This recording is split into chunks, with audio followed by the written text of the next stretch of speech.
It's 5:30.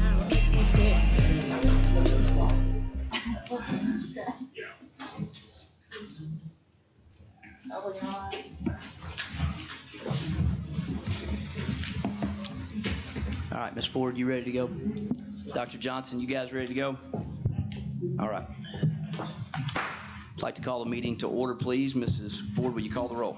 Chairman Wingate. Here. Vice Chairman Smith. Here. Dr. Highlander. Here. Mrs. Hill. Here. Mrs. Jones. Here. Mr. McClendon. Here. Mr. Perez. Here. Mrs. Robinson. Here. Mrs. Thurman. Here. Ms. Tidmore. Here. Superintendent Dr. Johnson. Here. All right, our first item tonight would be election of board officers. Do we have a nomination for chair? Chairman, I'd like to nominate Joe Wingate to continue as our chair. I will second. Do we have any other nominations?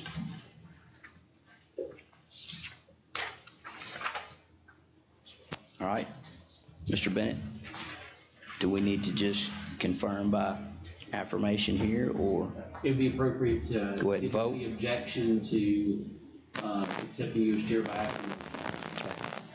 do we have an objection to acceptance of the nomination by acclamation? Okay, Congratulations, I guess. okay, thank you. Do we have nominations for vice chair? Mr. Smith? I'd like to nominate Tubman McClendon. I'll second. All right, do we have any other nominations? All right, do we have any objections to the nomination by acclamation? All right, congratulations, Mr. McClendon. Thank you.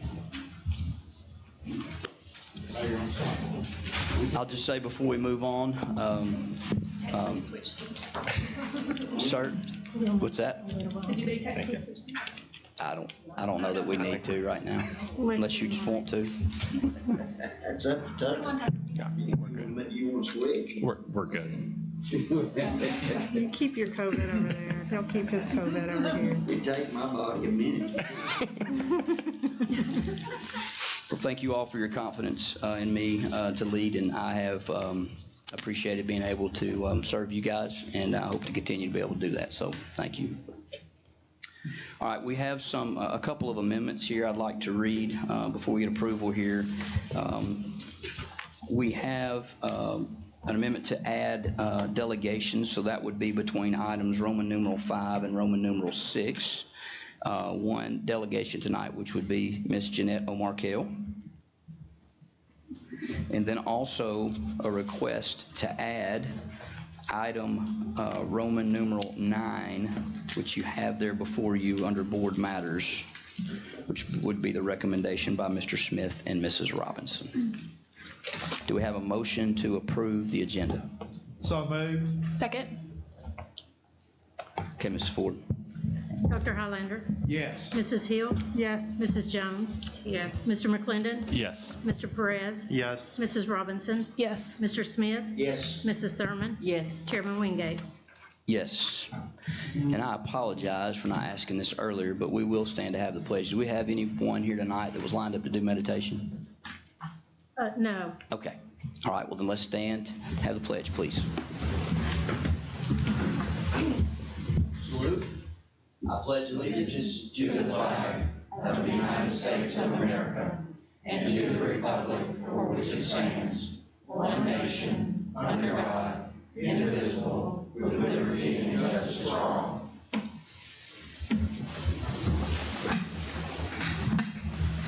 All right, we will now move to our delegations. Ms. O'Markell, and if you'll let Mr. Smith. Oh, that's right, Mr. McClendon, if you'll read. Do you have this? Do you have the delegation? I do. Okay, sorry. Have it. You can. Give her my mic, Joe.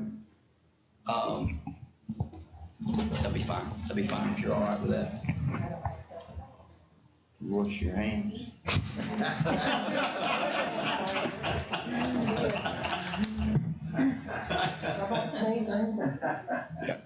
Thank you for your interest in addressing the Hamilton County Board of Education. During your presentation, please address the board as a whole, not individual board members or administrators. Also, please do not present complaints or concerns you have about an individual employee of the school system. If you wish to voice these complaints and concerns, you should contact central office and ask for a meeting with the superintendent. If you are criticizing an individual employee, I will interrupt you and ask you to refrain. If you continue to criticize an employee, or if your remarks are in error or become repetitive, I may interrupt you and ask you to sit down. Please limit your remarks to 5 minutes. I will tell you when you have 1 minute left. You may begin when you're ready. Thank you. Good evening, Dr. Johnson, Chairman Wingate. Congratulations, congratulations, Tucker, board members and staff. I haven't seen all of you in the flesh in a while. This is nice. So thank you for letting me speak tonight. On the TV is just not the same, although I have watched you every time. I know that you are aware that your teachers are already tired. And I know that your central office people have been tired since March. They're working above and beyond even what they did in the spring, learning new teaching systems, new programs, new ways of teaching online and in person. I've appreciated that Dr. Johnson and central office have been receptive to my calls and emails and messages and annoyances that I bring them, and they have addressed the concerns very quickly and gotten back so that I can share that with the teachers. I've had conversations with them, very agreeable and collaborative conversations with them about the need to show tangible appreciation for the many hours of unpaid time the teachers are always going to give to keep our children safe during these times. And by compensating them for their extra efforts, you can demonstrate how important their work and dedication are to this board. We all know there is no money, and there won't be in this year. We're very well aware of that. I'm hoping that as they continue to look for opportunities, that you will also seek opportunities to support this effort to show them your appreciation. Thank you. Could you introduce your... Oh. Since I didn't take my 5 minutes, okay. I wanted to introduce, this is Rhonda Jett. As you know, Theresa Turner retired. This is Rhonda Jett. She is our new UNISERV director. We stole her from Alabama, and she is moving here and started with us this week. Thank you.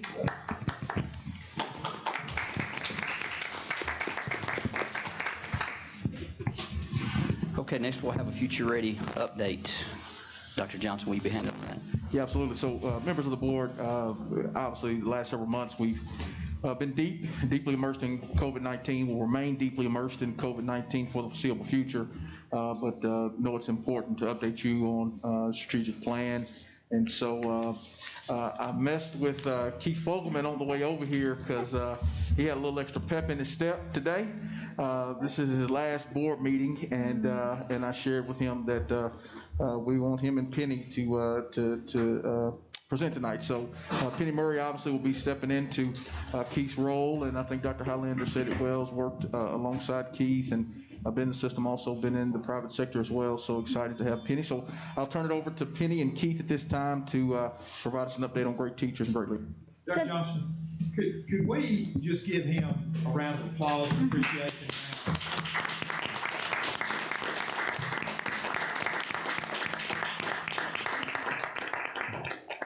Thanks very much. So I teased him earlier today because I did set up a meeting for us tomorrow, and he said, so you're going to work me till my last day? And I said, absolutely. So all day long. Well, thank you, Dr. Johnson, and thank you, Chairman Wingate and the board. We're excited to present some updates for great teachers, great leaders. Many of you may have seen on social media that we have a new campaign for our HCS heroes. So we would ask that you help us recognize and nominate our teachers because they're all working so hard. Our teachers, our support staff, everyone in the buildings with so much dedication to our students. So just keep them in mind at all times. Also, our amazing teachers and employees will make us become the best and will make us be future ready. So I'll turn it on over to Keith. Okay, Okay, so just looking at, these are just some of, just to kind of remind you, these are some of the key strategies around our great teachers and great leaders. Next slide, Penny. So what I want to do is take you back just a moment, 2018. If some of you recall, we had TNTP, the New Teacher Project, in, and they did an assessment and consultation for us. We got a grant through Smart City Venture Fund, and we asked them to come in and kind of assess our processes, our technology, look for areas for improvement, and give us some recommendations. You can see the areas that they looked at while they were in with us for a couple of months. Next slide. So some of the recommendations, and these were the high-level recommendations, looking at our customer experience, looking for opportunities for improvement there, engaging in regional partnerships to increase the diversity of our candidate pool, aligning our technology with our talent strategy, and supporting our school leaders in their efforts to attract and retain talent in their buildings. So I want to cover the numbers, kind of let you know where we stand as we go into this upcoming school year. Just a little comparison between our first day of school this year versus last year. Both times we were 98% staffed, and we had 13 positions open in our learning communities. You see 4 classroom positions and 4 exceptional ed positions. A lot of similarities between the 2 years. Next. One of the things that TNTP talked to us about or made some strong recommendations is really thinking differently about early hiring. As you all know, the early bird gets the worm, or that's when the talent's available. So what we've done, we've moved our staffing timeline around. Everything's earlier. Our transfer dates are earlier. Just really focused on filling positions earlier. And you can see 18-19 comparison, the difference that the changes made. But going on to look at this year, we exceeded the benchmark. The early hiring, we were at 74% prior to May 1st. Against a best practice of 65% or greater. Now, what that did is really starts to translate into how we fill positions later in the year. The whole goal, and this is looking at an end of June comparison between 18 and 20. One of the things we want to avoid doing is minimize filling positions in July. So, because the talent pool is starting to get a lot thinner at that point. And as you can see here, we made a lot of progress over the last 2 years of being able to fill more positions by end of June. Also, as we looked at the work, or as TNTP looked at our work, they also helped us analyze our time to fill positions. And you can see what we did in 17 and 18. And we're looking at, as we look at this, we're still looking at opportunities on vacancies. I guess this will be the last time we do that since we've now converted to new learning communities. But it really gives you an idea of some of the improvements that our leaders and HR staff have made, our building leaders and HR staff have made in filling positions quicker. What this does is really try to keep our candidates engaged. The quicker we can get that application in, get the interview conducted, and get the selection made, the more engaged the candidate is, the more likely we are to attract that candidate to Hamilton County Schools. And you can see our average has been 24 days this past year. So the other thing that we kicked off was induction. And just as you can see this year, we've hired 332 new to Hamilton County teachers. 174 of those were first-year teachers. And so we started our induction program, and Penny will talk more about what we're doing there with orientation, new teacher academy. But as you can see, we've been able to improve our first-year retention rate over the last 2 years. We're also starting to see improvements, as we move from first to second year. All right, so in regards to our talent programs, of course, the first thing our new hires see is our new hire orientation. We had to pivot that this year, of course, to a virtual platform, But we learned some amazing things that we're going to continue even beyond COVID. So we can engage candidates even sooner. So if we make a hire in January, we can start to have calls with them in early February and March to go ahead and engage them within our district, include them in professional development and other strategies. Also, we had to pivot New Teacher Academy, of course. We included many of the best practices that we've used in the past in regards to the strategies that they'll need to become familiar with Hamilton County Schools, what their classroom setups might be like, and then teaching and learning sessions. Then we've also continued our mentor program. We have a school-based mentor lead in every single school, along with site mentors for new teachers at each school as well. We also expanded COMP, which is classroom management training for our teachers. And so we added 120 more, and actually last fall we added over 100 as well. So we continue to boost that program to give our teachers the schools the strategies that they need. We also created a bridge program that was a great partnership with UTC. So the UTC student teachers receive this training. So when they start to work with us, they already have those tools under their belt coming in as a first-year teacher. We also expanded our university partnerships, and we've done that by adding additional universities. This is a unique partnership across the state. I think Dr. Highlander can attest to, what our partnerships look like with our community schools, and it allows us to utilize best practices for teacher pipelines and best preparation for teachers. We also expanded whole teacher, new teacher, and whole teacher, well teacher to also include all teachers. So we've incorporated into our Wellness Wednesdays and talked about how to care for yourself and care for your students, and partnered with the SEL department.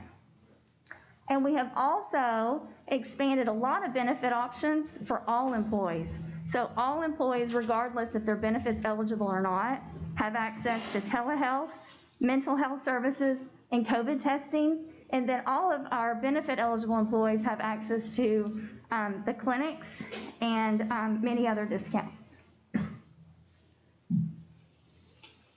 So want to touch just a minute on classified pay adjustment that we made. If you remember back in our budget, we had a provision in there to increase the starting salary to $12 an hour. And what that did is that affected about 150 of our employees, just a little less than 150 employees. But I think what's important as we look at that is that a third of those employees was able to receive an annual increase in their salary of $1,000, over $1,000. Now, next step, we actually had planned and wanted to do more in our budget proposals last year. So maybe looking forward is that we're looking to see if we can't move that up to $13 an hour next year if funding and the finances permit. But it'll have a positive impact on them, probably about 300 employees as it stands today. So if you'll remember, I talked to you, I think it's actually earlier this year, about the Grow Your Own initiative. We had to put that on hold. From a state perspective, some of the funding that we were counting on changed. And of course, from a district perspective, we also had some funding challenges. But we've been able to continue our job embedded with the exceptional ed assistance. If you'll remember, what we did is did some surveys and found out we've got a substantial number of our educational assistants that have both 2- and 4-year degrees, and even have some with masters. So we've been able to leverage some of those exceptional ed assistants as job embedded teachers. We're working with Tennessee Tech to be able to provide them the support they need. We've got 10 currently in the program, and we'll have 2 more that will start in spring semester. We've also been able to leverage that with some of our high content needs. As you see, we've got 3 job embedded people working with us in mathematics and 2 in science. Now, one of the things that's been able to help us with is one of the things that we've shown you the numbers we've been challenged with is the number of minority teachers in Hamilton County. That number really, 11%, really hasn't changed in 2.5 years that I've been here. We've expanded our relationships with historically black colleges and universities, and while we did see some, we're able to take advantage of that to some degree. We really haven't seen the type of growth that we were hoping for. But as you can see, we've got 38% of our Grow Your Own candidates that are teachers of color. So we think that this, as we move forward, is a big opportunity to help us with the diversity of our workforce. Plus, I think the more important, or an important piece of it is that it really helps provide career opportunities for some of our classified staff. They've been with us many, on average, about 4.5 years, so it really gives them some growth opportunity. And as we move forward, Penny will be working closely with the state. I shared an email with David Donaldson this afternoon, and he's supportive and looking forward to some of the plans that we'll be working on going with Grow Your Own next year. Okay, so for next steps, one of the big bucket items, of course, that TNTP mentioned was technology. And we are very excited about our future for technology in the HR department. And as I mentioned earlier, we're going to continue to use the best practices from COVID. But we are looking at purchasing an online recruitment event software, because obviously we can't go into colleges and universities right now. So that is a new way that we are looking to recruit. We can actually host up to 200 principals on a virtual site, so it can be just a complete virtual job fair. So we hope that that will assist us this year with recruitment. Also, we're very excited about 2 new systems. Dr. Highlander, as you remember, we lost 2 great candidates last year because they couldn't apply on their phones. So they can do that now. So we're super excited about that and the new portal. And it's basically, the 2 systems are going to be streamlined, they're going to integrate with one another, so it's going to be efficient and effective operations. And then coming soon, we have a hiring toolkit and some training that we're developing for our administrators. So we kind of want to come back, or I want to come back really to our HCS heroes. One of the things that, as I've thought about, really kind of thought about this last meeting and the opportunity I've had to kind of serve here in this role, I really want to be sure that we're elevating our employees. I want to be sure I'm elevating their employees. It's kind of one of my last acts as Chief Talent Officer, because our DuPont staff, Jane Frick from East Brainerd, and many other teachers out there I've had the opportunity to serve over the course of the last 2.5 years. And I really, as we've looked at our heroes going forward, one of the things that's been pretty consistent in some of the descriptions of the work they're doing is that they have a giving heart, they're a humble spirit, and they have obviously a love for children. And so as kind of really one of my last things as Chief Talent Officer, I really want to be able to just elevate these folks and let you all know that I've been pleased to serve them. And but it's also been a great opportunity to work with our HR team, our administrators at the buildings, my peers on the senior leadership team, and really I would like to thank Dr. Johnson and the board for this opportunity. So thanks a lot. And Any questions? I just want to say one final thank you to Keith. He's been a great mentor, and I've learned more from him than I have any other supervisor I've ever had. So just thank you so much for everything, Keith.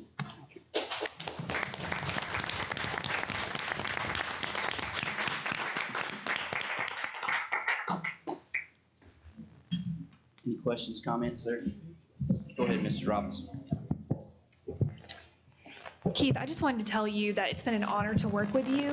And when I joined this board 4 years ago, if I could have waved a magic wand and really, to turn our, central office into the HR machine that you have turned it into, I would have waved it then. So we're so lucky to have found you. We're lucky to have pulled you out of retirement. we're not lucky to send you back to retirement, and I hope you'll come back because you'll just be so bored. But I want to tell you thank you so much for all that you've given to our school system, and you've certainly left great work behind, and it'll be very hard to fill your shoes. So I appreciate it. Mr. McClendon? Yeah, I'll echo that. Just to let you know, Brent told me last month was his last meeting, and he's here, so I wouldn't hold your breath. Just a couple of quick questions. Are we seeing kind of usage of the health clinics? Is that kind of, I know we're in a weird stage and doctor's office visits. Are we employees using those and taking advantage of those? We're seeing employees starting to use it more, and we're continuing to communicate the benefits of it and communicate that out to the employees. Gotcha. And then it was briefly kind of talked about, but is the grow your own type thing, is that kind of just it's a budget issue, right? From either the state or from the board, and it's just there's not the funds to expand it. Gotcha. Right. Dr. Highlander?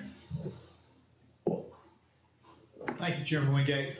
It has been my privilege to work with you, Keith, and also with Penny, and we've gone on trips together and looked at things. And I tell you, when we went to Nashville, I kept looking at things that the state was saying we need to do this, we need to do that. And I kept thinking, Keith and Penny, you're already doing that. They were so far ahead of the growth curve of things that need to be done in HR. I was very appreciative.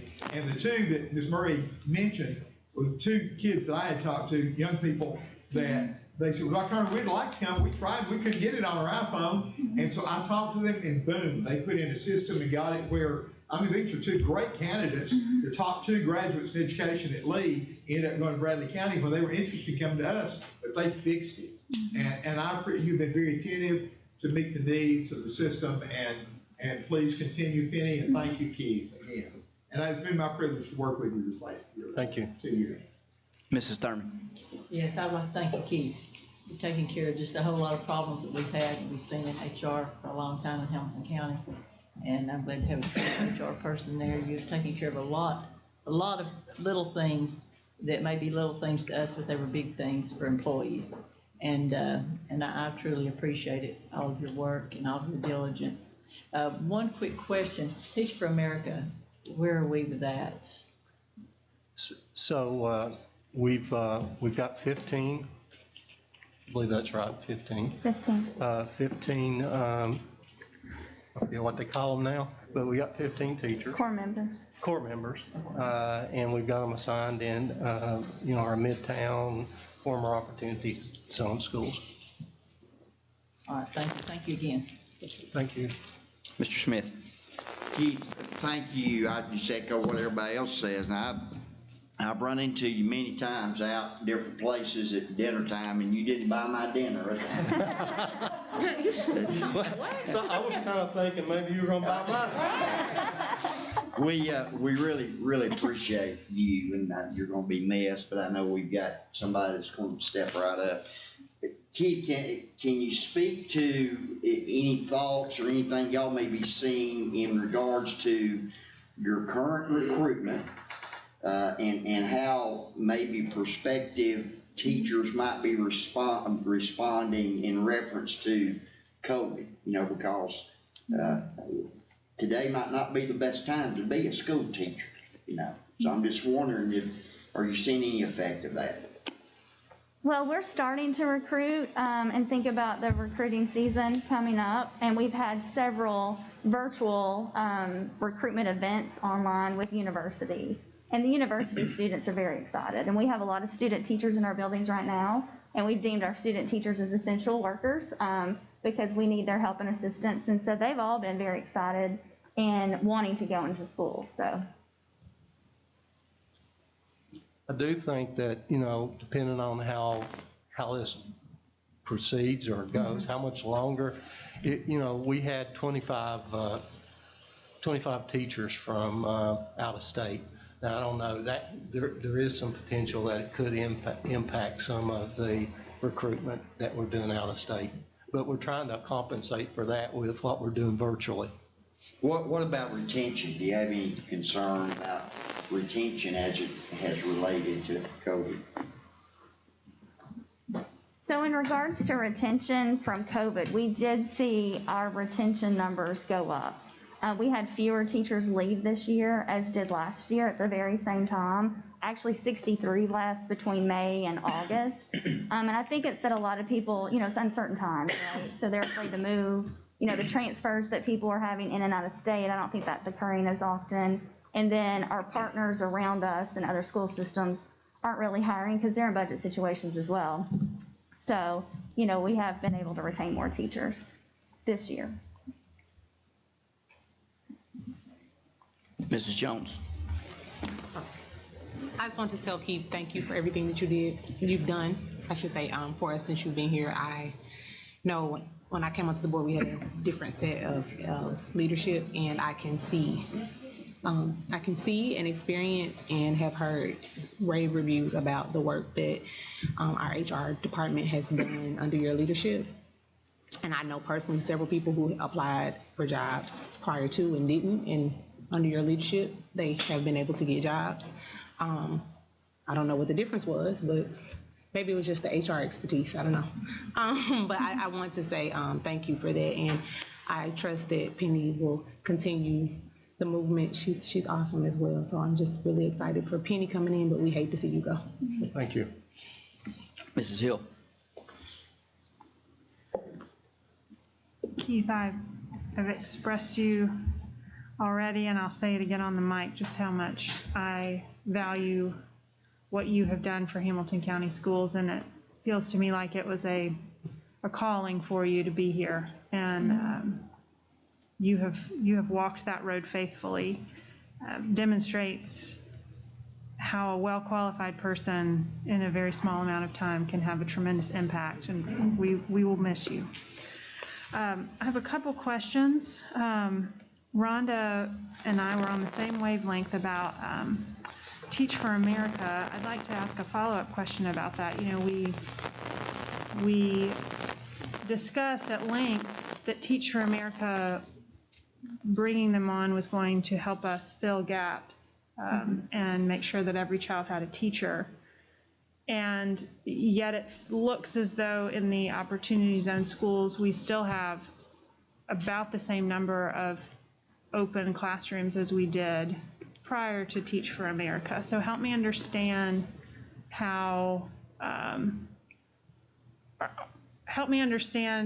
what kind of number is reasonable in our schools, kind of as our baseline of, the numbers are better, but they're not, every classroom's not filled.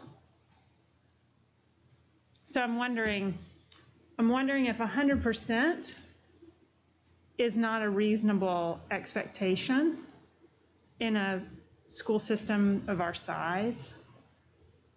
What should we be looking for to count this as a success? Like, do we need another hiring tool similar to Teach for America? Am I making sense? It's hard to know with masks on. Yeah. So let me just say, comparatively speaking, in our learning communities, now there were some central office vacancies. We're trying to really kind of show you schools. Comparatively speaking to other districts our size or larger, I think you probably would have seen them start school with more vacancies than we did, based on some of the work we've done in comparison. But our goal is always to be 100% staffed. But we do get some of those resignations that occur a week before school. And, we try to have pool position. We've gone to several pool postings, especially in the positions that we know we could potentially have some last minute attrition. And so that we try to have candidates available, but we still see some of that last minute attrition that hurts us in being able to start the schools at 100%. As far as for Teach for America, so this would be our second year with it. We've had 17 the year before in our schools. We've got 15 core members this year. And so, I'll just say we have an opportunity to evaluate that agreement and that relationship every year. So, we'll just need to assess, do we still think it's working for us as we move forward?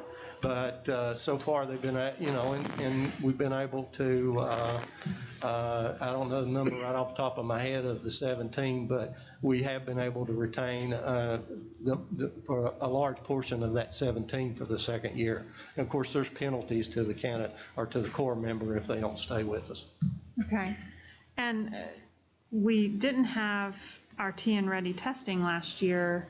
How are we measuring the effectiveness of those Teach for America teachers? So while we didn't have end of year, so we didn't have testing and we didn't have LOE data, we're still doing coach evaluations. So our administrators are still in and out of those classrooms along with our coaches and partnering with the TFA coaches as well. Okay. All right. Two other things. The whole teacher, well teacher work feels critical this year. What's the participation been and what's the feedback been from that work? I'm so glad you all are doing it. The feedback has been great, and we have had numerous sessions so that we can have teachers join at various times, and we're trying to hit, the 2:15 schools and the 4 o'clock schools so that we can increase that participation. We're also going to divide it into smaller snippets, so they have 15 or 20-minute sessions that they can just jump on and then go to videos later for more information. And then we're just expanding that partnership with the SEL department so that they can also see the benefits not only to themselves, but what they can take back to their classrooms and help their students as well, because we're also looking at the whole teacher and the whole child. Okay. And then finally, 38% of the participants in the Grow Your Own program are teachers of color. How many actual participants are there this year in the Grow Your Own program? The numbers are on here. I'm not the math person. So we've got 10 in exceptional ed and 5 in Yes. 5 in our math science plus 2 that'll be coming on in the winter. So 17 and 38% of that. Okay.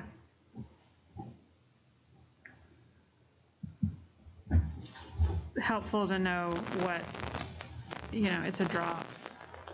But if we can expand that. And that's why we would love to expand it. Again, it's budget driven right now. Right. Yes. Okay. All right. Because we have a diverse population in our educational assistants in our classified pool. And so a lot of those already have bachelor's degrees. And so we'd like to just continue to promote them into these teaching positions because they're already dedicated to our students and love the work. Okay. Thank you very much. Mr. Fogelman, I'd also like to say thank you. I'm grateful that the school system's benefited from some talented people in my short time here, and there's no doubt that you've been one of those. And again, thank you for all that you've done. And I want to say thank you to Mr. Goldberg, too. I'm remiss in not doing that last week, but you guys have done a lot of work in a very short time and work that needed to be done and work that has helped this school system excel. And I personally think it's because you're invested and you got family members that are in the school system, and I think that means a lot. And so thank you all for what you've done, bringing your skills from outside of education into education, and looking from a different lens and making things better. So I want to say thank you to both of you. Thank you. Sir. All right, so that brings us to the consent agenda. Do we have a motion to approve? So moved. Second. I'm sorry, who? It was a tie. It's okay. We both said it at the same time, but Dr. Highlander. Okay, that was the second. Who motioned it initially? Joe originally Okay, motioned. I'm sorry. 50 seconds. Okay. All right, items we need to pull. Mrs. Thurman. Yes. Yes, I want to pull D1A. It's the Tennessee Connectivity Grant.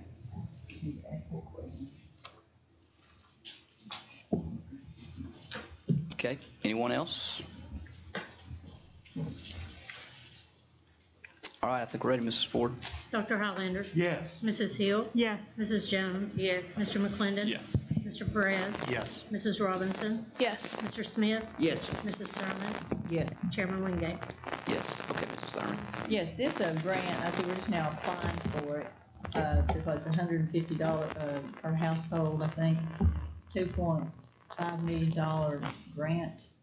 Am I reading that correct? I guess it's how much of that we get. Have we already allocated any of this money? Is this part of the other money that it said that we would get, or is this in addition to that? Yeah, so I'll let Jill speak to the specifics of it, but essentially, y'all remember the CARES funding has kind of been rolling, so they gave systems a bucket, of money, so to speak. Then they kind of put different areas in the governor's and commissioner's priorities, and so this was one of the areas. And so Jill can speak a little bit more because her team has really led grant submission, but this would, in essence, hopefully allow us to keep some of our resources that we had allocated and use these grant resources to offset. What we had put in to do this basic thing here. Okay, it's for one semester, right? First semester of the next year. Yeah, so it can pay for, it could purchase hotspots so that for families who can't get immediate EPB, or like Dr. Highlander, I think you've got about 200 in your district already that we've placed. So it can provide that. It can also provide the initial installation cost with EPB. And we think that we allocated the million for EPB out of CARES and cell tower and fund balance, but we could use this in place, is my understanding, so sort of save us money. Right. Okay, so I was just confused, okay. Yeah, and just for clarity, I mean, and it's the board's pleasure, but probably strategically speaking, the first place we try to reserve funds would be in the restricted technology to keep as many of those restricted fund balance technology funds intact as we possibly could for future. Okay, all right, thank you. I move that we approve. Okay, do we have a second? Second. All right, any more discussion around that? All right, Ms. Ford. Dr. Highlander. Yes. Mrs. Hill. Yes. Mrs. Jones. Yes. Mr. McClendon. Yes. Mr. Perez. Yes. Mrs. Robinson. Yes. Mr. Smith. Yes. Mrs. Thurman. Yes. Chairman Wingate. Yes. All right, so that brings us down to board matters. You have before you, should have before you, a recommendation that's been brought forth from Mr. Smith and Mrs. Robinson. Do we have a motion to approve? Wait, are we not going to do the board policies? Is that outside? Oh, yeah, I'm sorry, I skipped that. I went all the way down to board matters. Well, they're first read. Yeah. They're first read, but do we have some discussion around it? No, I just have some small things and I can give them straight to Nakia then. Okay. All right, so do we have a motion to approve that recommendation? Move to approve. Second? Second. I think Ms. Robinson got it first there. What? Give it to Marco. Give me one. Yeah. Did you get it, Mrs. Ford? I'm here. Mrs. Robinson. Mr. Perez. It doesn't really matter, does it? They all do. It really does not. Okay, got it. Okay. All right, Mrs. Thurman. Yes, I have a problem with this. Number one, I didn't see it till today. It was sent to my personal email address that I don't hardly ever use anymore. We're changing over to EPV, so I don't hardly ever look at the account. So when I heard about this today, I had to look at it. So I haven't had much time to look at it, but when I did, I don't know why it was sent to my personal account, not my HCDE account, but because I look at it quite often during the day. But there are a lot of things in here that I have a problem with. Have we considered the parents in this? Yes. I mean, parents make plans. They have jobs. It also costs money to put kids in childcare. And also, it's just leaving us 5 days. I mean, we don't know what's going to happen. We just have 5 bank days after this is done. Also, in the month of October, it looks like we only have 1 full week in the month of October to go to school. We're off the 9th, 12th, 13th, 15th, 14th, 15th, 16th, and 19th. And then the last week looks like the only full week. And then we turn right around in November, and we're off again. You go back to school a week in November, and then off a day, and then off another whole week in November. And then you turn around and you're off like 2 weeks in December. All of this starting and stopping is what a lot of teachers have a problem with, especially the younger students. And this is, I don't know, I don't like this because first of all, I haven't had a chance to really think it through that much. I mean, it's put on us, I guess, when did you all get it? A couple of days ago? And to put this on parents, and they haven't even had a chance to look at this. I mean, parents have jobs. They may have to plan to take a vacation day or a sick day or something to take care of their children on these days. And then these half days that we're going to, do I understand on the days that we're supposed to be half days that we expect parents or someone to do virtual half days on those days? I mean, my daughter's a single parent. If my husband and I weren't able to help her, I don't know what she would do. And there's a whole lot more like her out there. And are the days that we're going to be half days and then we're going to make them full days, did I understand that we were supposed to do virtual those half days? Well, that would be the goal, to get as much learning again as possible on those 3 days. It initially was going to be just a half day of instruction and then the other half day off, so it's trying to make. But like I say, the kids, if they don't have a parent or someone to log them in and do the work, then they'll be counted absent. And a lot of kids don't have somebody to do that. And even if you're in childcare, the childcare people are not teachers, and they don't like all that responsibility, and I don't blame them.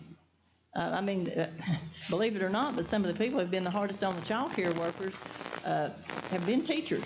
That their kids are in childcare, and they get onto the childcare worker, and they're just like, hey, we just took a job here to make a few dollars an hour, and we're not teachers.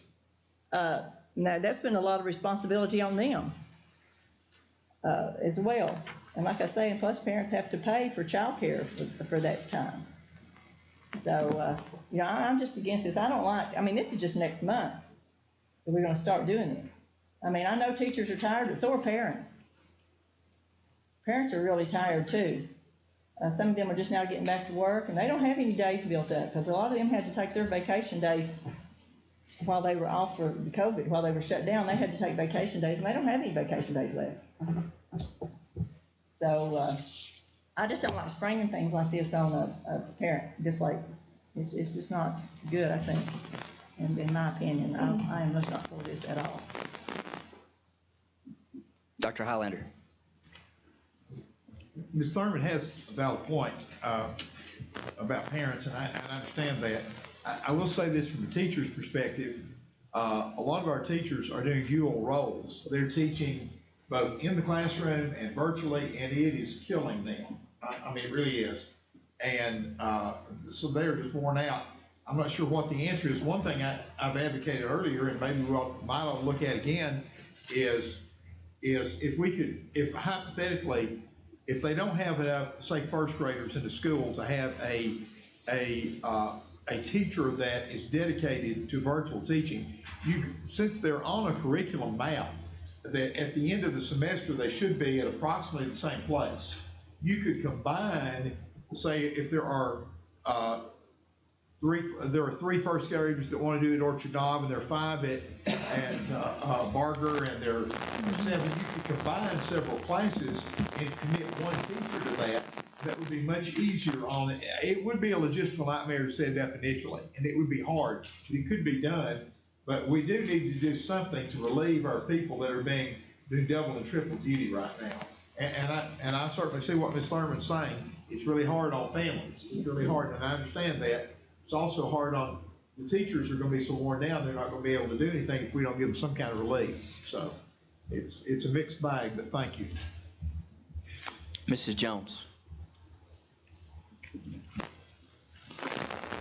Excuse me. I wanted to ask, I guess I'm asking Neely this, maybe. I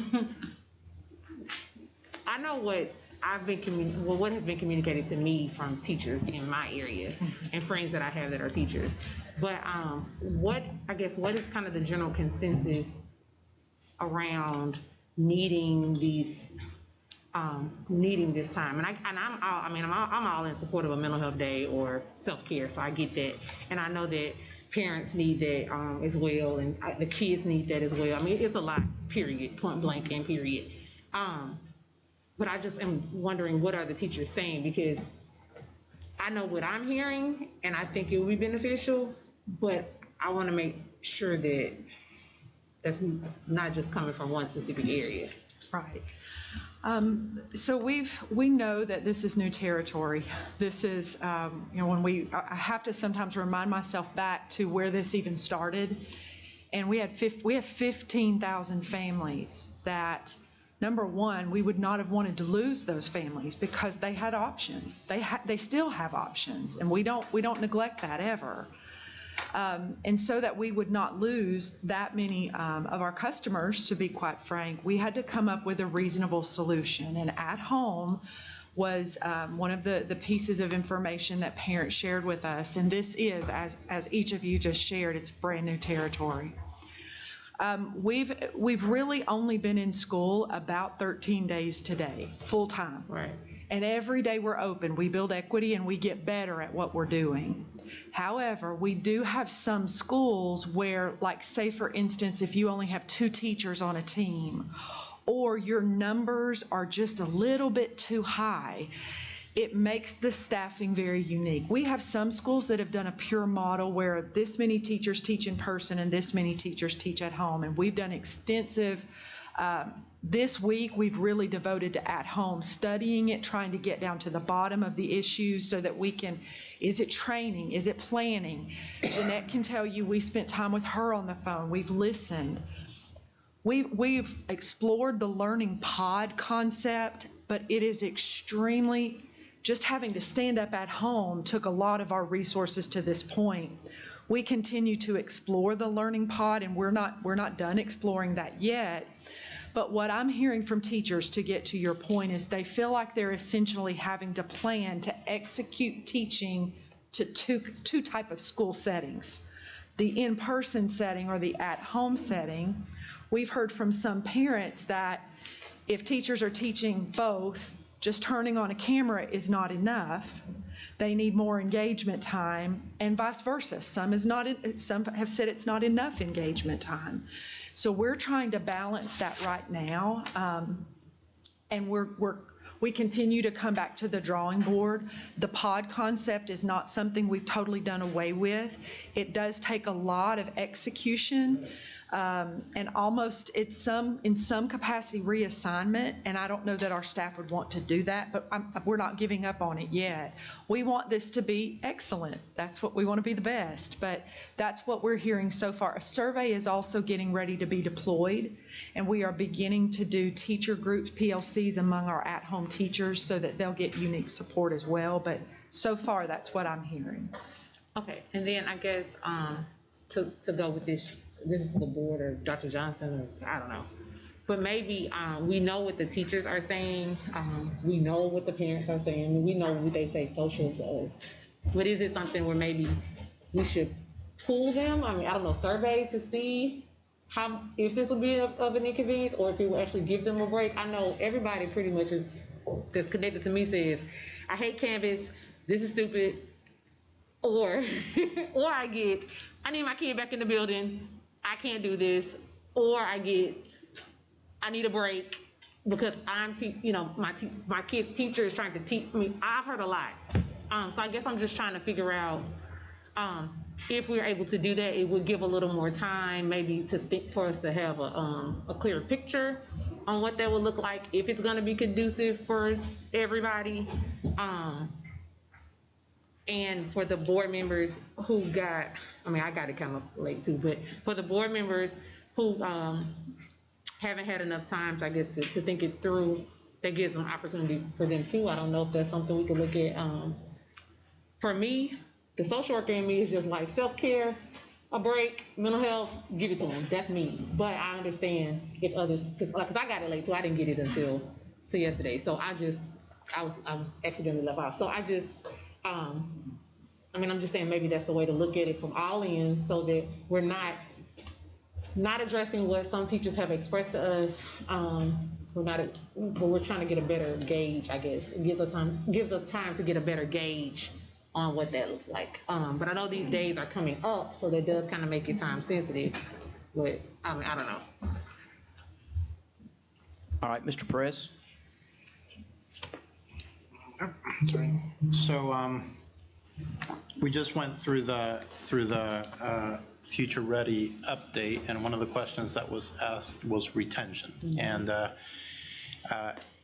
And we can't guarantee retention, but we can guarantee that some teachers also, just like some of the families, don't have to continue. And I think the level of stress, not only teachers, parents as well, I agree, everyone's under stress right now, parents, even students, I think, to a degree. So I'm with Karitza in that I think this, the opportunity is important to give teachers a break. I don't know that they'll get a break, to be honest. I think many of them, that just means they'll get to record more Canvas videos on that day, but I think we need to be able to provide opportunity, even if it's that, to release. I mean, what I'm hearing is both, it's really those, I don't want to say only those, but many of those that are having to do the at-home and in-person and trying to combine all that teaching that are literally, the way I hear is I'm teaching double and trying to get there, and so that's a significant level of stress, and I don't want to lose teachers when it's already hard to recruit teachers, and so I want to be supportive of that. Plus, I think we're all dealing with stress in that level. So on one hand, that's it. My concern is in this, so I would agree with having extra days. I know for parents that's difficult. We all have to try to figure out, but that can happen with the day that gets our school gets canceled and our kids are sent home, and we're just living with a situation that we don't control. We don't control this virus and what happens, and so we're trying to make the best. So let me stop there and say I just want to applaud the work that's been done and the teachers that are doing it. My concern is, does that affect I mean, that doesn't help the planning time still. There, a lot of it is, now I get one day off a month from now or whenever it is, but I'm not finding time during the day. And is there something that's being done to try to create time so that teachers can achieve this? Yeah, so I want to answer your question, Marco, and I want to answer from this angle.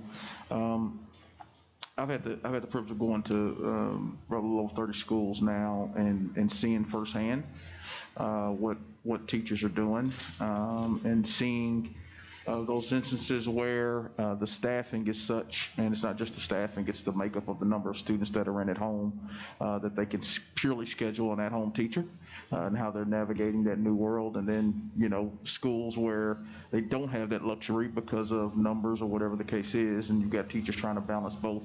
And frankly, because we're in uncharted territory, there are many principals that pulled teachers together and said, hey, what do you want to do? And there were teams that thought, hey, yeah, we want to do both. And now they're a couple weeks into it, and they're like, oh, no, I don't think we want to back up. So there'll be, look, we are in uncharted waters. We're in an unprecedented moment. I want to contextualize what's transpired in our system. We started our schools very early in comparison to, many states, and our state started the earliest of other states. I'll also say that for large districts, we started a couple weeks before. Knox County, I'll share that, obviously, Memphis and Nashville aren't even open yet. And I'm really proud of the work that our teachers and leaders and staff have done, and obviously your direction as a board. We do have to adjust. So I'm going to use sports, because y'all know I love sports. So, and I want to apologize, because I think what happened when Joe Smith sent the email initially, I just assumed it was HCD board members, and I just replied all, to the HCD board members. So there may have been a couple left off, and now that I'm thinking about it, I know there was some pulling in, and so I apologize, it was kind of fragmented. But I'm looking at this team of teachers. I'm looking at this team of leaders I'm looking at this team of students, everybody. And as a coach, when I coached, I always wanted to be responsive to the needs of the team. You have the feel of what the team needs. And I shared I've shared with a few of you as a college football player. I remember vividly being in camp and always having a day where, I'll tell you what the team needs right now is an umbrella. But I remember the coach always having a day where we never expected it. We always we got to a point where we began to expect it, but we never knew when it was going to be. Where we think we were coming to practice, and the coach would say, "Okay, guys, get on the bus. We're going to watch. We're going to see the movies, and then we're going to dinner." And so it's like, "What? We ain't gonna practice today? But we needed it." And what I see are teachers and leaders, y'all. Yeah, I want to contextualize what's going on, because the general public doesn't understand what's happening. I think fully they see Hamilton County Schools operating. But there's a heck of a lot going on behind the scenes. When we have a positive case, the hours of contact tracing are through the roof, and our leaders are facilitating that. Jen Bronson is up. I'm so several nights I've emailed you all instead of text you, because we're getting a positive case at midnight, or whatever it is by the time they work through the contact tracing. And so it's just it's a pretty complex situation that we're in trying to educate. And so we are responding to what we didn't know, frankly. We didn't know. There's not a plan in so many ways.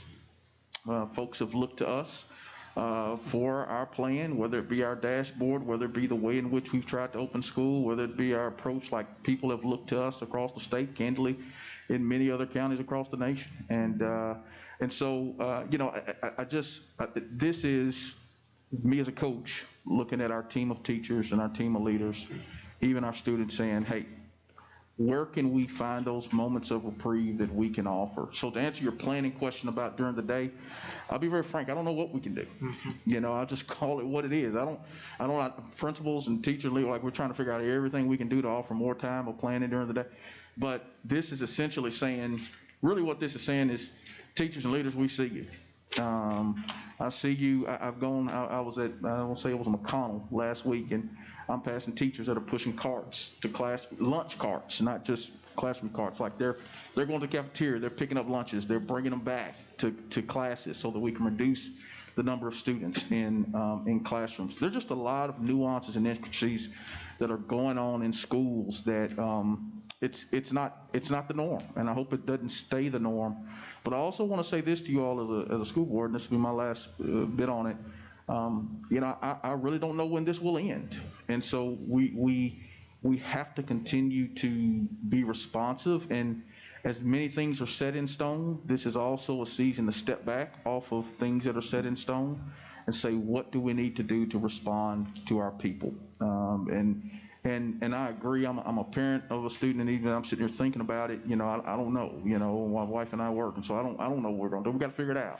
What I do know is, if we're going to continue to operate at a high level and expect greatness out of our teachers and our students, that this was our attempt at responding to that, and obviously responding to board requests. Mrs. Robinson. So I'm certainly in favor of the motion that we have before us, and am grateful that Board Member Smith was willing to put that out there, because this is a really hard motion to put out there, because we are juggling the needs of parents and the needs of teachers at the same time. And I guess I just wanted to kind of share my thoughts on it, and what I'm kind of seeing all around when I visit with my school principals, but then also when I speak to my constituents who are parents, and then also as a parent of school-age children, just like Dr. Johnson. I think that for me, 2020, like if I'm just being really honest, has been the year of like learning empathy. Whenever COVID hit, and I run and own my own company. I have about 22 employees. And I had a lot of employees that needed a lot of caretaking. They need a lot of, mental health help during that period. And it was hard for me, because I needed to really put myself into their shoes, whereas I'm always in like move forward warrior mode. Like we have to just keep trucking through. And now that like time has passed and I've watched so much unfold, I've realized that personally, like this has been a good year for me to really understand what it's like to be in someone else's shoes. And so then, fast forward to my role as a board member, I am always advocating for what the parent needs. And it's because I'm a parent and I'm always going to, think about, what a parent and students and families need, while also juggling like how to also make sure that our staff and our teachers have what they need. But what I could have never imagined is how much of a battle that would become in 2020 for me personally. I think that this year has been incredibly hard to juggle the needs of families and students and teachers at the exact same time and create a scenario where everyone's in a win-win. We have certainly had to move ourselves to a situation where everyone has to go to the front line. And what I have realized is that our teachers are the ones at the front line. And so whenever I'm speaking to my principals and I'm speaking to the teachers in my district, and they're sharing with me, the stress and the anxiety that they're going through, I have to be really honest with you. Initially, it was really hard for me to empathize and to understand because I'm thinking we're all dealing with this. But the more and more I've dug into it, I've realized actually there's a totally different layer of anxiety and stress and needs that they have that I can't relate to. So I'm supporting this because I want our schools to continue to be staffed with people who care about our students and care about our families.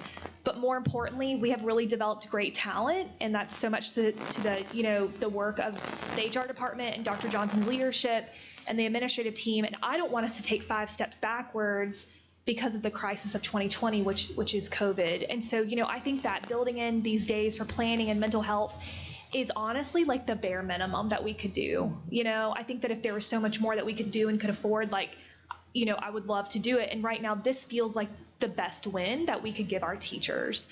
And it is going to be hard for some parents to figure out their schedules, and I can empathize with that 100% because even as we're talking about this and justifying it, even what's going through my head right now is, yeah, I'm not really 100% sure where my boys are going to go on these days, but I'm going to figure it out. And most parents that I've talked to when it comes to these issues, they are actually more worried about their child's teachers' health and planning opportunities than they are necessarily about where their kids are going to go. I think the good news is that the child care centers are going to be open these days. Partners like the Creative Discovery Museum have started opening their centers so that kids can go there on any days that their schools are canceled or shut down. And so I think that, maybe the more that we put out those partner opportunities to these families in lieu of the fact that their kids are not going to be in school on these days, if this motion passes, I think the better.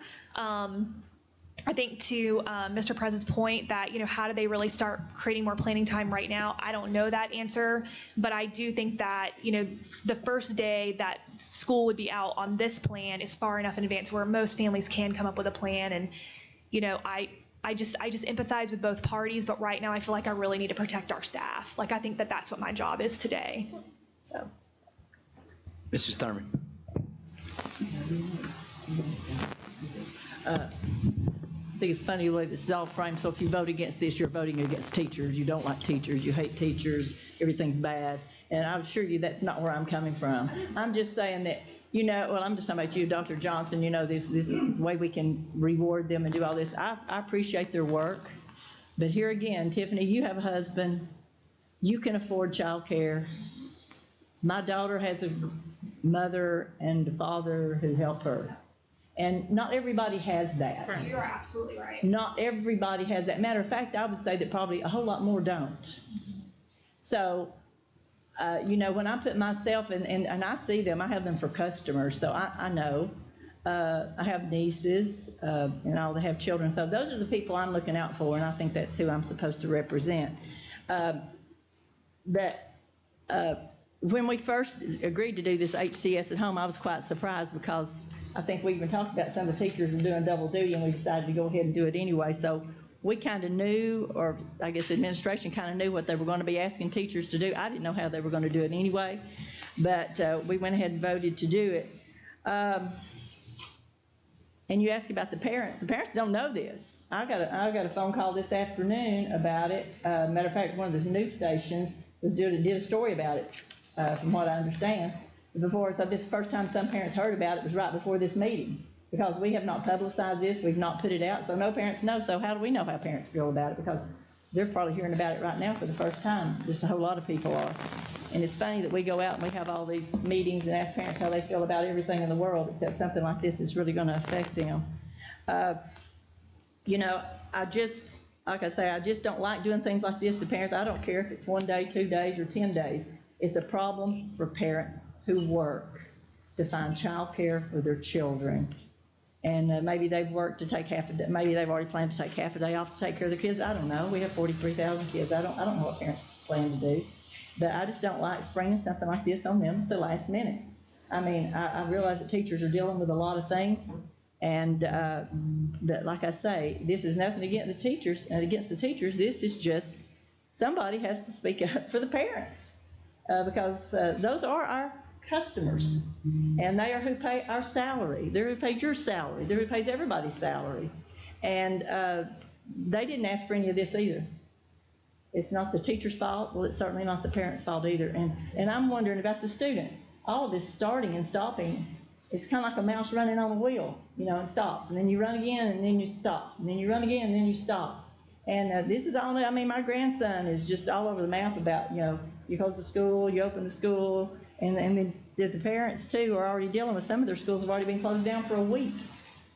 And they've already had to get child care for that week, and then we're coming out adding another day. You know, I mean, I'm sorry. I mean, I know that you all are doing a lot of work. I can see that. I'm a business. I know when something happens, the catastrophes happen, you just have to kick in overdrive and handle situations. And I know that that's what a lot of you are doing, and I appreciate that. But like I say, somebody has to speak up for the parents. And at this time, you think it's speaking up for the teachers, fine. Well, I think somebody needs to speak up for the parents because there are a lot of kids being left at home alone. They do not need to be left at home alone. There are people taking their kids to work with them, leaving them in a car with a throwaway phone so they can call on the inside if something happens while they're sitting out in the car. Siblings are taking care of younger siblings that don't need to be taking care of younger siblings. Some of them are not even old enough to be left at home alone themselves. That scares me a whole lot more than just about anything I can think of. And so, you know, those are the kinds of things that keep me up at night. Mr. McClendon. Yeah, so when I first got this, I think the first thing that came to my mind was kind of, you know, I think the number Neely said was 13 days, and, you know, for this year. It's really probably, what, 30 days for the entire school year so far, and then that's really in 6 months. But looking at it, when I got it, you know, 3 of these 6 days are already half days. I would almost say that half days are more of an inconvenience for parents than taking a full day off. We always get those emails about those half days. You know, why are you doing this? It's hard for me to get off work or whatever else. So I think that's a different discussion. You know, the board can move forward with our next calendar, and so that kind of helps me along with it. But the conversation I've heard tonight, everyone is struggling. It's teachers, it's parents, it's students. And, you know, when I've talked to my teachers and went into my schools, one thing that I've heard is we can't catch up. I talked to a teacher this morning that was like, last week I was 1 day ahead. I'm usually, you know, 2 months, and I was just so happy to be 1 day ahead. Some teachers are just taking it block by block. And that makes me think, you know, who does that affect the most? Our students. If our teachers aren't able to prepare themselves in any aspect, in any time or circumstance, that in the end affects our students and the education that they receive. And so that's why I support this. I mean, these are days off for our teachers. In some respects, we all know they're not going to take the day off. They're going to be sitting there on Canvas and Nearpod and, you know, recording videos and everything else, so they can get maybe a day or maybe a week ahead.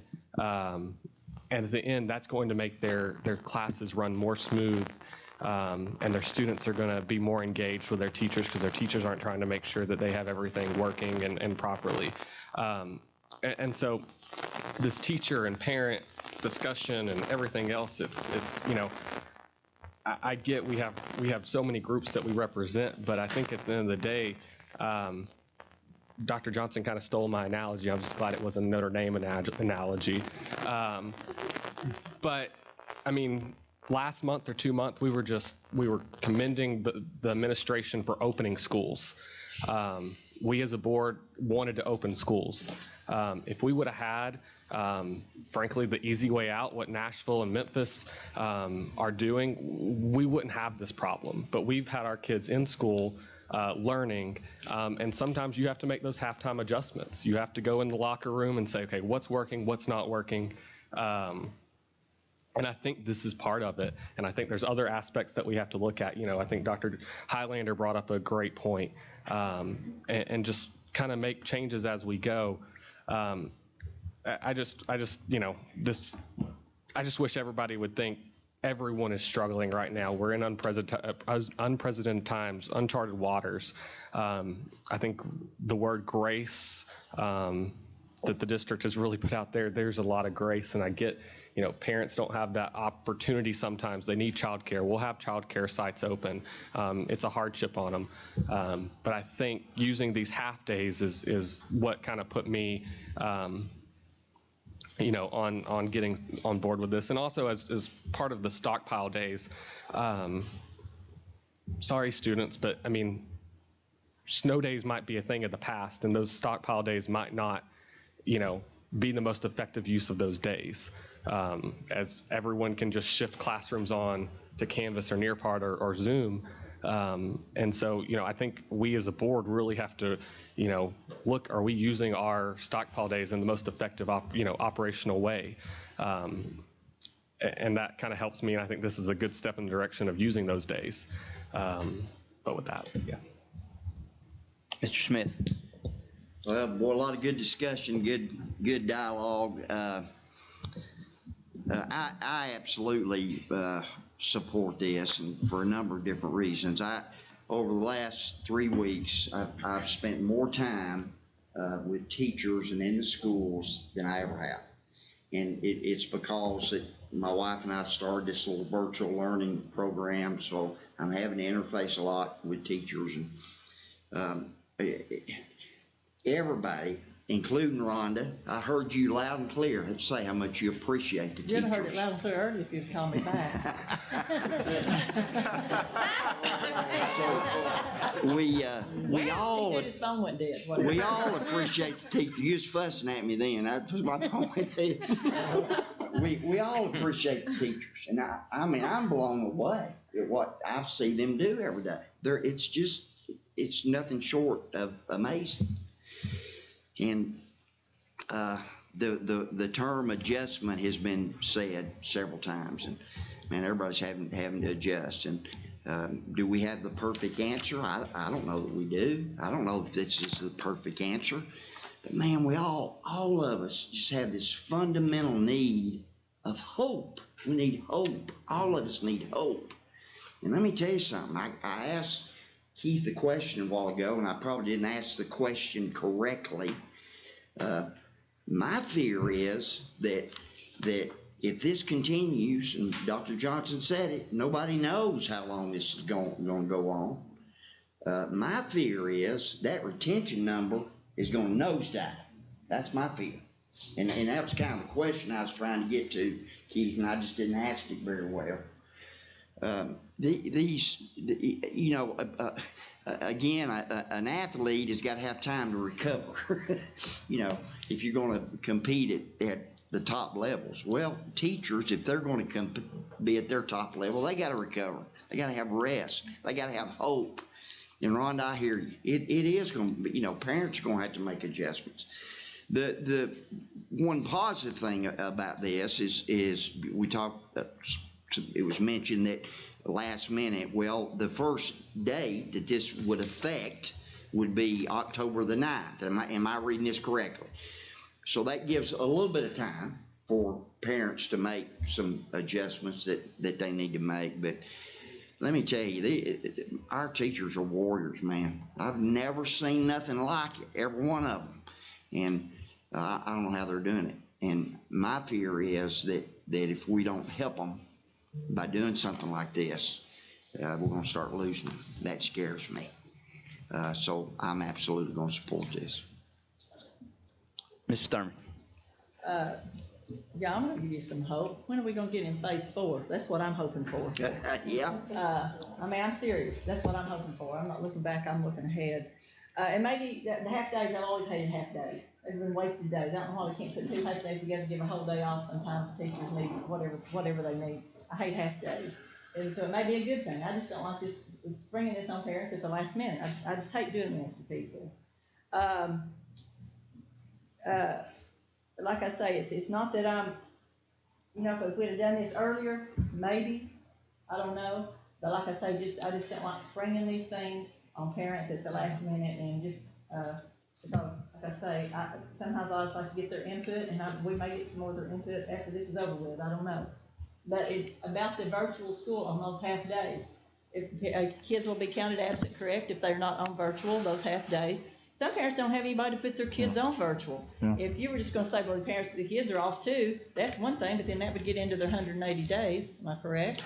And so, therefore, that leaves parents in a no-win situation, some of them, because, they live with the grandparents that don't even know how to turn a computer on, some of them. Yeah. And some of them, even when they get on the computer, it's, maybe they don't have internet service or whatever. I mean, there's just a lot of problems with this that I think we just need. I'm just against it because I just don't like doing things like this at the last minute. Absolutely. And so one thing I'll speak to within that those 3 days, the word grace. We're going to work with parents. I mean, we're going to work with parents. If there's a login issue or something going on, we're going to work with parents. Also, the other thing that we shared is the learning won't be synchronous. And so, what I mean by that is, like if the class is at 9, you don't have to log on at 9 to see the live teaching. And so any assignments would be assignments that are given, prior to. So just to take the board back through time, because I think we're talking in segments. I guess it was Tuesday night. Jill Smith sent the email Tuesday night, and we work trying to figure out what makes the most sense. And I'm gonna let Keith speak to the calendar a little bit, and Keith has some context from the standpoint of even plant operations. He had a good example of something he's experienced in his career. But what we really tried to do in talking about these days is connect them to things that are already a part of our calendar. So instead of pulling a day, out of the middle of the air and saying this day is going to be a remote day, what we tried to do is connect it. So the first one is October 9th. That's the Friday before fall break. The next one is November the 11th, which was already the half day, which is made whole. Then the other 2 days that are coupled are Thanksgiving break. And if you all remember, a couple of years ago, there was broad conversation about whether or not fall break should be a 3-day and Thanksgiving break should be a full week, or vice versa. We kind of went back and forth on that. And so that's been a conversation. I'm also going to say this as a former teacher, school leader, et cetera. When you have a 2-day week and your kids get ready to go on a 3-day break, what are we going to do those 2 days? We may review some material, right? But introducing new material on a 2-day week when kids are getting ready to go for 5 days, it's not going to happen. So, and then the 18th and the 3rd are already half days. So we try to be sensitive to the fact that, I mean, hey, I'm a parent, and a day in the middle of the week, that's a problem. And so we try to think about it from the standpoint of, okay, well, parents already had to have some plans for a half day. Let's make it a whole. Thanksgiving week is already a 2-day week. People are already kind of making plans. And then, October 9th, that's the Friday before fall break. We had talked about, I'll be honest with you, I'm not convinced that teachers don't, I'm not fully convinced that this date didn't need to be in September sometime, for teachers to have an opportunity to plan. But as we started to think about it, we said, well, what makes the most sense? What's going to be the least disruptive? What's going to give the most lead time for parents? So, again, just trying to respond to requests and think through it as thoughtfully as possible. And so, Nakia and Keith may have something as well. Yeah, I just wanted to add this to the point, and we are, I think, as a district, under the leadership of the board, we've been very focused on getting students in school in person, and we've been very focused on giving parents multiple options because we do realize that everybody's situation is different. And I do think that as we consider these adjustments, when you look at comparatively, districts our size are larger, as Dr. Johnson was saying. Other people started school 2 weeks late, and they were doing it literally 5 days before school was supposed to start, announcing that they were going to push back another week or another 2 weeks, or keeping parents unclear on when they're actually ever going to begin in-person learning. And I think it's a testament to our team that we held on to our original calendar dates. We held on to August the 12th as the first day of school, and we have been managing through this pandemic, even with all of the operational layers that we've had to add in. We have maintained the cadence that we've had around learning. I think that this calendar, as Dr. Johnson said, we tried to anchor on dates that were already in the calendar, and they're dates where we have high absence rates anyway among students, frankly, and staff. On Fridays going into holidays, on the Monday and Tuesday before Thanksgiving, we have a lot of students that don't come on those days anyway. The same thing with our half days. And I'll say this about trying to balance parent needs. We don't want those unplanned for disruptions. And we have been talking a lot to the health department, and we had one of the medical directors talk about making sure that we try to balance stress, because stress has an impact on your immune system. And we have started to monitor our teacher and student absences. And if we don't take care, our teachers are just going to get sick on us, literally. Like, we've been learning a lot in our whole teacher, well teacher, about allostatic load of stress, the neuroscience of stress, and it does have a physical manifestation. My worry is if that we don't give these recovery times, our teachers will literally get sick, and we'll be closing down schools because we have said in our SAFE pledge, any symptom, we don't want you to come to school. And so then we start disrupting parents in unplanned ways, and we start being able not to deliver that high quality instruction, because the other thing that we talked about, we're not able to secure substitutes. Literally, we are going out as central office and covering classes because we're in the middle of a pandemic. So we're trying to weigh a lot of different things, but I do think that there's a perspective around this that is helpful to parents in terms of planned breaks that they can plan for, as opposed to disruptions that are unanticipated if we have more of our faculty get sick. I'll say this as a last point around the childcare. We are still working with community partners. We have 37 partners who are saying that they're going to stand up virtual learning centers. We are going to be meeting with them next week. We've got the MOU draft ready. So we're trying to create additional options. To Ms. Thurman's point, we know that there are lots of single parents and lots of families that need someone to help, a place where they can take their kids and there'll be an adult there to help them get online, that have partners to be able to call and do what we're calling education well checks, and make sure that children are engaging and logging in for parents who can't step away from a factory line during the day and make sure that their older child is engaged in learning. So that's coming, because we keep working on all of these opportunities to bring in our community and do more supports for families as we try to slog through really what is, I call it the molasses of life. Like, it's like literally every day we wake up and the air is molasses, and it makes everybody more tired, because everything that we're normally doing, we have this layer on top of it. And imagine our teachers trying to do everything that we've asked them to do, and they're doing a great job in our classrooms. The level of learning is impeccable, and our teachers are consummate professionals, but we have to take care to build in some of this recovery time, or else we're going to find ourselves in unplanned disruptions that I know our parents and families will not like, and that's not where we want to be. Dr. Highlander. Thank you.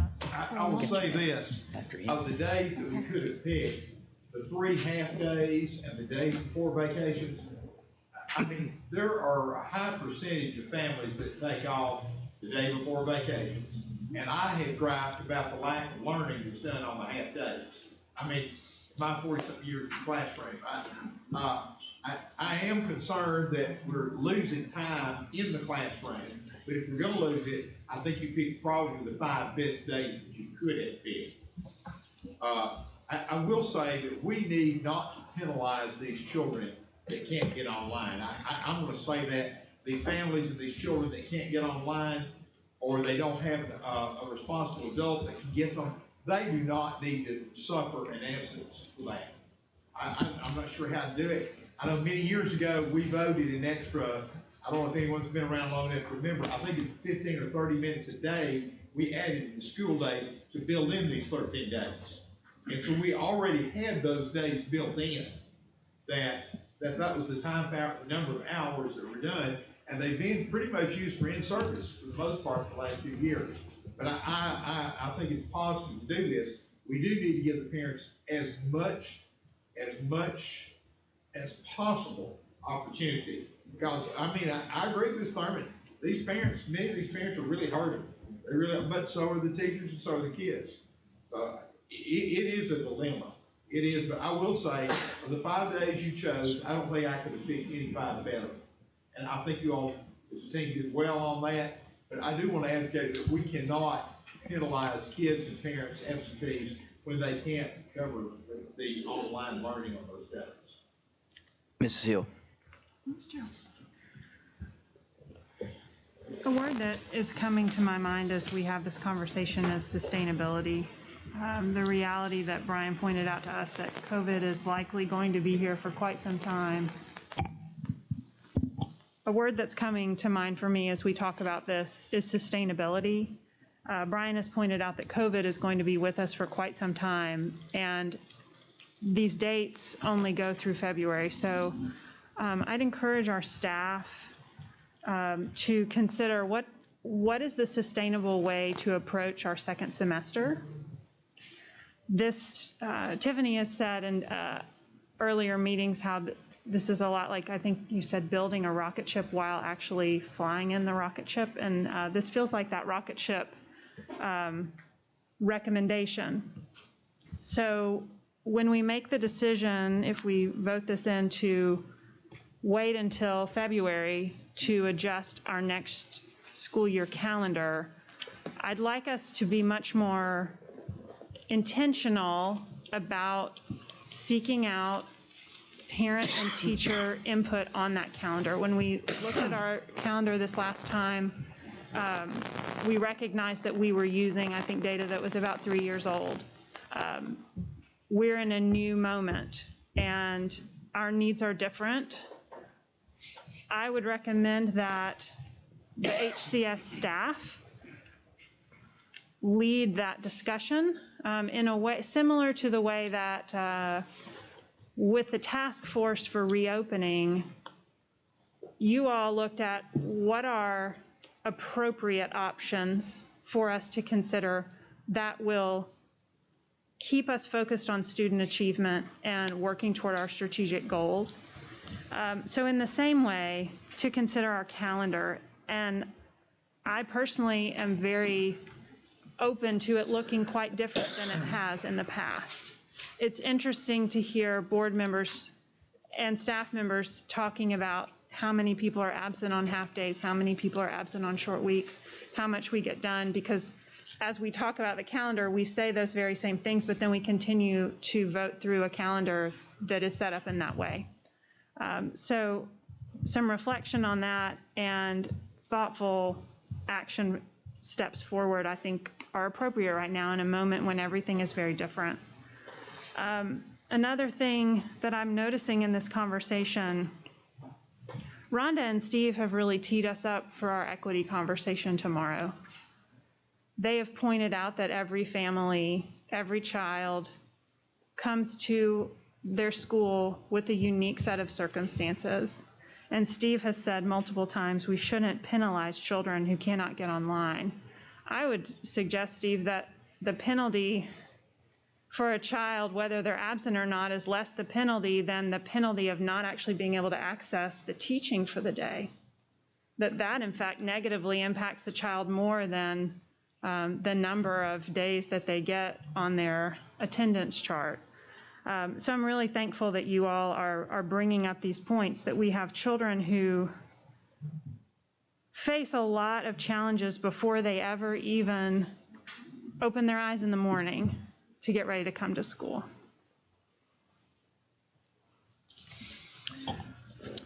Mr. McLennan? Yeah, Nakia, are the 37 virtual classrooms, or I can't remember the verbiage you used, are they free? Are they going to be? So the virtual learning centers, Yeah. the majority of them are not charging anything to Gotcha. grant funding or their existing partners or their faith-based organizations is literally just opening up their spaces. So virtual learning centers and there's 37 partners who express interest that will contribute to what we stand those up. Gotcha. One thing I was kind of thinking about, just kind of the cost of childcare. You know, I don't know what it would look like, but something if the district had some kind of fund, you know, to cover costs for childcare.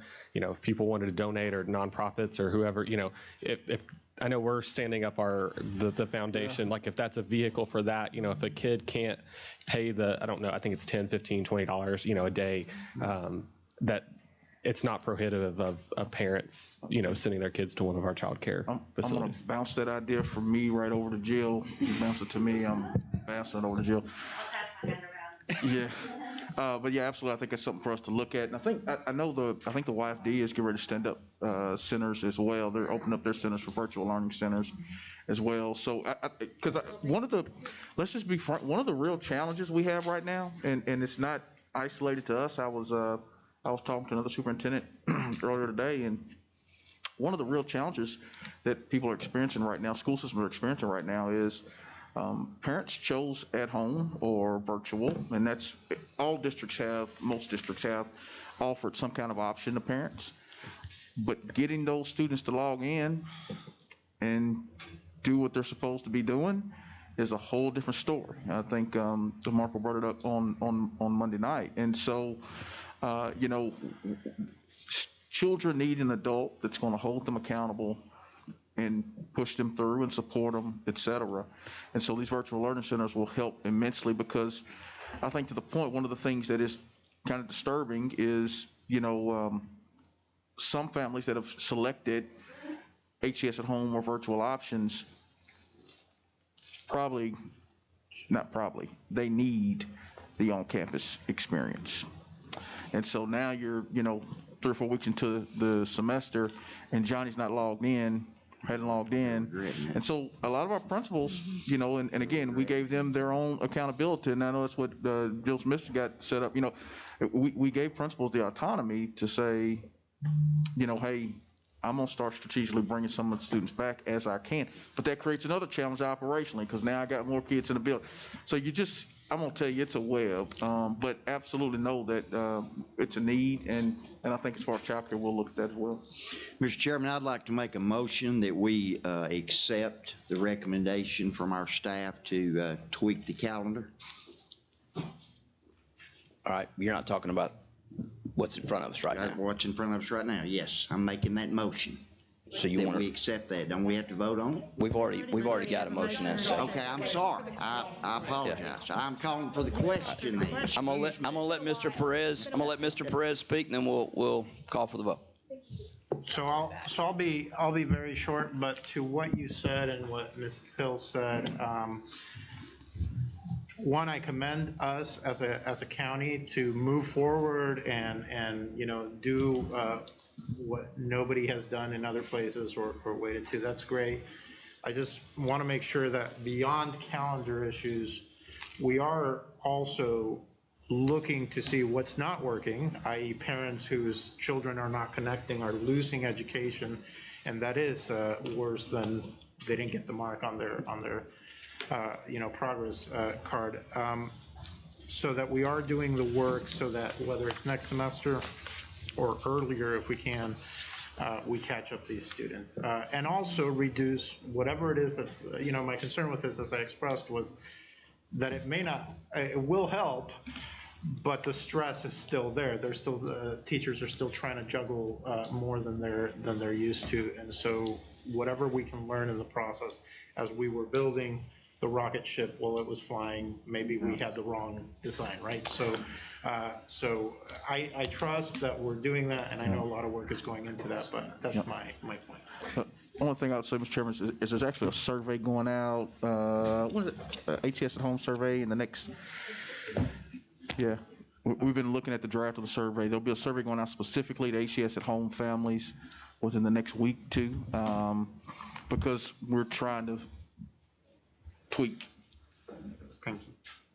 All right, Mrs. Ford? Dr. Highlander? Yes. Mrs. Hill? Yes. Mrs. Jones? Yes. Mr. McClendon? Yes. Mr. Perez? Yes. Mrs. Robinson? Yes. Mr. Smith? Yes. Mrs. Thurman? No. Chairman Wingate? Yes. All right, one more thing that we need to look at very quickly, and we didn't do this with our election of officers, but Mrs. Hill has expressed the desire to roll off of being our Tennessee Legislative Network representative. If we can get it decided tonight, it'd be great, but is there anybody that has a desire to serve in that role? If we're not sure, you want to do that? All right, good. Anybody else? Anybody else would have a desire to do that? Make a motion. Anybody got an objection to Mrs. Robinson doing that? Objection. All right, Mrs. Ford, you have that? I got it. Okay, and then last thing, just tomorrow night, our meeting tomorrow night is going to start at 5:30. We'll be at the library at Tyner Academy. We're going to send, I know not everybody's familiar with Tyner campus, but the easiest way to get in would be come in off of Tie High Drive there on the backside, but we'll try to get some more detailed directions. Yeah. Yeah, we'll have some. We'll send it. I'll send it either text or email. Sandy's been working with Gerald, and Yeah, so. he already said to park down by the auditorium. Oh, okay. Because where we're going in is the building number 400, which is where the library is. Okay, so then you'll come in off Tyner Road. Park down by the auditorium would be the best place. Okay. But we'll probably have more information tomorrow. You still have to enter from the back of the building though, if you park by the auditorium. You can't park, if you can, anything on the front by the auditorium is grass. You still have to park. Well, you can come up behind the auditorium. Yeah, you can come up. You can come right up it's paved. You can walk right up there to the library from that.